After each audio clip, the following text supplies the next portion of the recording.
Alright, starting the winter logs, starting to get that nasty weather coming in. Yesterday it was flurrying a little bit. Regenerative braking disabled, huh? That's the first time I've ever seen that. Of course, tire pressure low.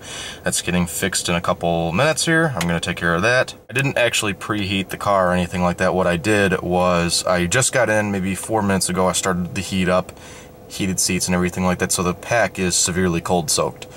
So that's the kind of stuff you can run into when your vehicle is not plugged in and you don't use the preheat function via app or on the computer.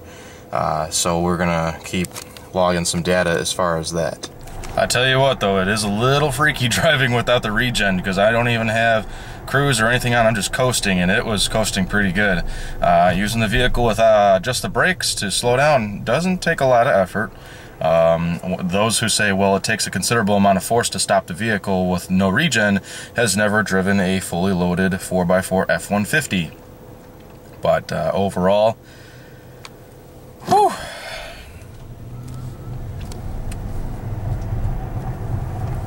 power is limited. Pack is very cold. I'm hoping I get my regen soon.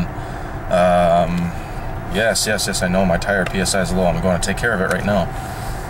Alrighty, no regen. We're coming down a hill and it's going to speed up. Usually the car does a excellent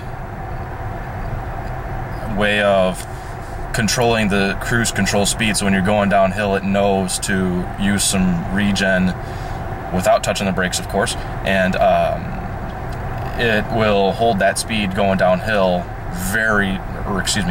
excellently, very well. So goes up a little bit without that regen, and I'm hoping as soon as I see it or recognize, I will be taking some action shots. And like I said, this is without me plugging in. It sat overnight for 14 hours without being plugged in at 32 to 26 degrees, just logging all the data. No flurries. We did have flurries yesterday, but it stopped as I was working, and I left to go home, and there was no snow or anything like that for ever since. And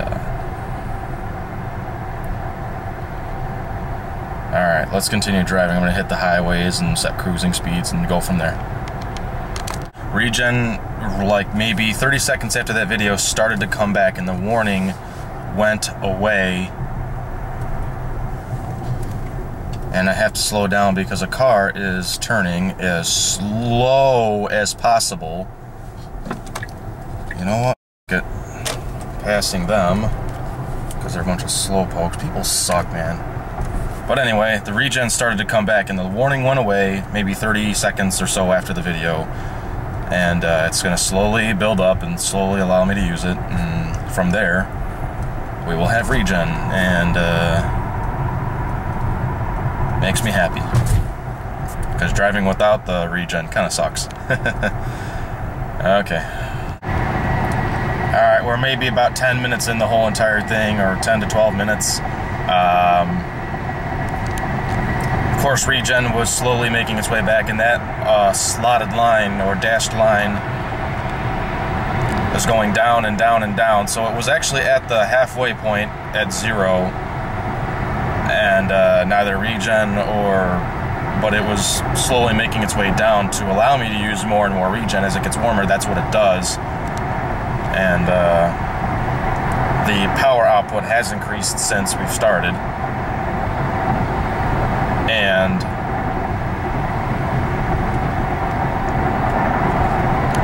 we're slowly making progress. It's 7:06 a.m. now, and I got the heat at 80 degrees with the heated seat on, and I got it blowing on my torso and for the defrosters at level 5. Energy saving and the range mode, none of those are on. I leave all that off for now. And we have 205 miles of range left.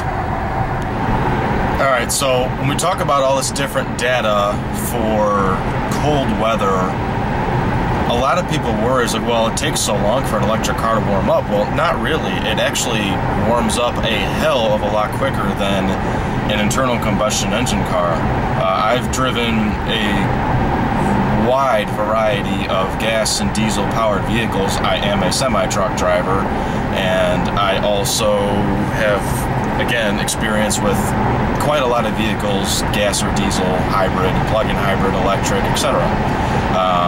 Now, other vehicles warm up faster and slower than others, but a lot of what people don't know is just because the coolant in a gas car or whatever internal combustion engine car is at the halfway point, because you know you got the cold and then hot and then you got right in the middle, and it just kind of stays right there regardless if the coolant temperature is, let's say, 170 degrees, or let's say it's 210 degrees, it'll read right in the middle to say like normal or okay, so people don't freak out and say, why is it higher than what the halfway point? And it's just people are so accustomed to the coolant temperature gauge, just halfway point, to let everybody know, hey, everything's fine. While it could coolant could rise a couple of degrees hotter than normal, it doesn't necessarily mean that that's a problem. Now, the other thing too is, just because that coolant temperature has reached, let's say, 170, 180 degrees, does not mean that the oil temperature and the oil viscosity has gone down, or up rather. So let me explain that. Coolant temperature might be at the okay point, while everything else is still cold soaked. The oil pressure is still much higher, because here's the thing, as the oil gets hotter, it has a lower viscosity. Viscosity is resistance to flow. When it's cold, it's like, it's very, I can't say thin or thick, but it has a very high viscosity and has a very high resistance to flow. As the vehicle runs and you drive it, the temperature of the oil and other fluids and engine components and transmission components will warm up. The viscosity will drop, which is a good thing, and the temperature will rise to its normal level. Now, I am driving now, and it's 7:12 a.m., and the power outage is 100% available to me, but the regen is looking like limited to 35 kilowatts. I can use 35 kilowatts worth of regen, but we are not at the full capacity of, you know, the car is smart as, the car is extremely smart. There is so many fail-safes and idiot proofs on this car, because there are too many idiots in this world. The car will literally not let you do something that would go against hurting it. I mean, unless you drive it through a brick wall, or, you know, deliberately in other senses trash it. But overall, the car is working. It's, you know, monitoring different things to say, okay, well, the vehicle is still, in certain components in certain areas, is warm, but not at its peak or maximum or optimum temperatures and optimum outputs. So therefore, it's going to limit the regen and even power outage in some cases to a certain level, up until it gets to where it wants to be, and make sure during the diagnostics, basically, that everything is okay, and it will allow me to continue the full regen. So I'm actually going to pull off of Boughton Road here off of 355 to hit the Bolingbrook Supercharger. I'm continuing to log some data as far as cold weather supercharging, or even just charging in general. It charges a lot slower until the pack fully warms up, and then the kilowatt rates go a lot higher. Now, because I'm at 193 miles still, the kilowatts will not be like 120, like what you see when, you know, they plug in at 0%, like, oh, it charges really fast. But as it goes, the charge, state of charge is higher, the kilowatt rate of charging lessens, it gets lower.